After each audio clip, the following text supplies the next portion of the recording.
Hello student, आज हम देखेंगे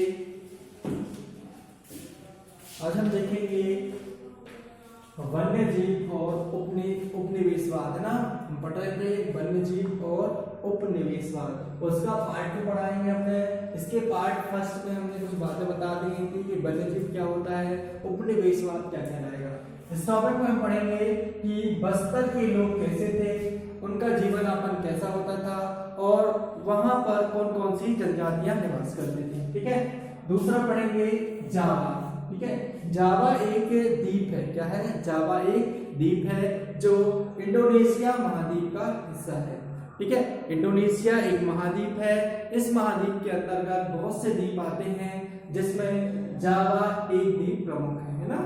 इंडोनेशिया में सुमात्रा, ठीक है, सर्बिया, सुमात्रा, बोर्निया, ठीक है।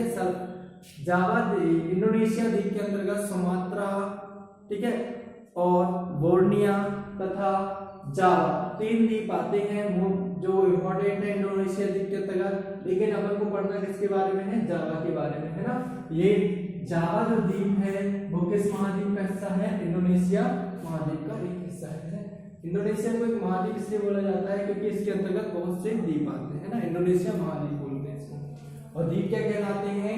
द्वीप एक ऐसा क्षेत्र जो चारों ओर से जल से घिरा हुआ है। सबसे पहले हम जानेंगे बस्तर के लोग।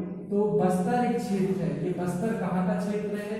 तो ये हम देखेंगे। ये बस्तर हमने दिखा है, चित्र में बताया है।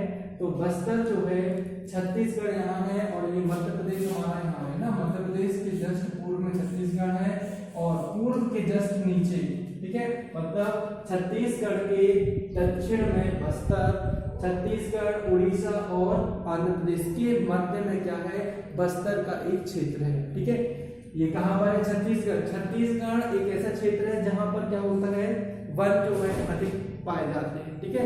नक्सलवादी सबसे ज्यादा कहां पर है? मध्य प्रदेश और छत्तीसगढ़ के है ना। और छत्तीसगढ़ का ये इलाका जो है ये वनों से भरा हुआ है। ठीक है। और ये इलाका कौन सा है? बस्तर का। ठीक है। तो ये देखो बस्तर कहां पड़ता है? छत्तीसगढ़ के पूर्व में तथा उड़ीसा के इस तरफ कौन सा हिस्सा है? इस तरफ पूर्व, इस तरफ पश्चिम। छत्तीसगढ़ के ये दक्षिण है। ये देखो उत्तर, दक्षिण, पूर्व, पश्चिम। ठीक है। तो छत्तीसगढ़ के नीचे तरफ दक्षिण, छत्तीसगढ़ के दक्षिण में, उड़ीसा के पश्चिम में तथा आंध्र प्रदेश के उत्तर में कौन सा है? बस्तर क्षेत्र है। इस बस्तर क्षेत्र जो है, ये बस्तर क्षेत्र क्या है? वनों से ढका हुआ है। मतलब यहाँ पर चारों तरफ वन ही वन पाए जाते हैं। बस्तर के जो निवासी रहते हैं, ठीक है, बस्तर के निवासी जो यहाँ की भूमि है, मतलब धरती को धरती माँ मानते हैं। क्या मानते हैं? धरती माँ। तो बस्तर के लोग भूमि को धरती माँ के नाम से जानते हैं। इसी प्रकार वह वनों को, नदी को, तालाब को पूजा करते हैं ना। मतलब उनको भी भगवान मानकर उनकी पूजा करते हैं, नदी, तालाब, वनों को। ठीक है। और क्या होता है, जैसे कि बस्तर में जो फसलें उगाई जाती है, फसल उगती है, यदि फसल की जब पैदावार हो जाती है, फसल कट जाती है, तो बस्तर के लोग क्या करते हैं? बदले में जब फसल कट जाती है तो अनाज धरती माँ को चढ़ाते हैं, कुछ भोग लगाते हैं, नदियाँ वगैरह फोड़ते हैं। ठीक है। तो ये थे बस्तर के लोग। ठीक है। तो बस्तर में कौन कौन से समुदाय के, कौन कौन सी जनजाति के लोग रहते हैं वो देखना है। तो बस्तर में मारिया, मुरिया, गौड़, भद्रा और धुरवा, ये समुदाय के लोग रहते हैं। ये धर्म के लोग रहते हैं, जातियां छोटी छोटी ना। ये कहाँ पर निवास करती हैं? बस्तर में। ठीक है। अब बस्तर में अंग्रेजों ने क्या किया था? एक वन प्रबंधन योजना चलाई थी। मतलब बस्तर के जो लोग हैं, बस्तर में रहने वाले लोग हैं, वहां पर जो वनों का क्षेत्र है, वहां पर रहने वालों के लिए अंग्रेजों ने क्या किया था? वनों को संरक्षित करने के लिए, वनों को संरक्षण प्रदान करने के लिए एक योजना चलाई थी, जिसे वन प्रबंधन योजना के नाम से जाना जाता है। ठीक है। तो अंग्रेज ने क्यों चलाई थी? क्योंकि वहां पे जो वन थे, वहां पे जो बड़े बड़े पेड़ लगे थे, उन पेड़ों की जो लकड़ियां थी बहुत ही अच्छी थी और उन लकड़ियों का प्रयोग हुआ अपने रेलवे स्लीपर बनाने में, कारखानों को बनाने में, जहाजों में लगाने के लिए वो किया करते थे। बस्तर में झूमिंग कृषि को पूर्णतः रोक लगा दी गई थी। झूमिंग खेती के बारे में बताया था हमने पिछले वीडियो में। झूमिंग खेती क्या होती है? झूमिंग खेती को स्थानांतरित खेती भी कहा जाता है। झूमिंग खेती में क्या होता है कि किसान पहले एक ही स्थान पर फसल को बोता है और फसल को काटकर वहां की फसल को जला देता है, ठीक है। फिर दूसरे साल उस जब बरसात होती है, पहली बरसात होती है, उसी बरसात में जली हुई राख पर या जो जल जाता है, जो राख बचता है वहां पर बीज का रोपण कर देता है और वहां पर दोबारा फसल उगाता है। सिर्फ झूमिंग खेती में एक क्षेत्र कुछ सालों के लिए ही उपयोगी रहता है, उसके बाद क्या होता है किसान उस जगह को छोड़कर चले जाते हैं 18 से 20 साल के अंतराल में, मतलब 18 से 20 साल के लिए उस जगह को छोड़ देते हैं, फिर दूसरी जगह पर जाके खेती करते हैं। इसे स्थानांतरण कृषि भी कहा जाता है। तो इस कृषि को पूर्णतः रोक लगा दी गई थी कहां पर, बस्तर में, ठीक है। ये थी बस्तर की कुछ बातें। अब हम देखेंगे जावा।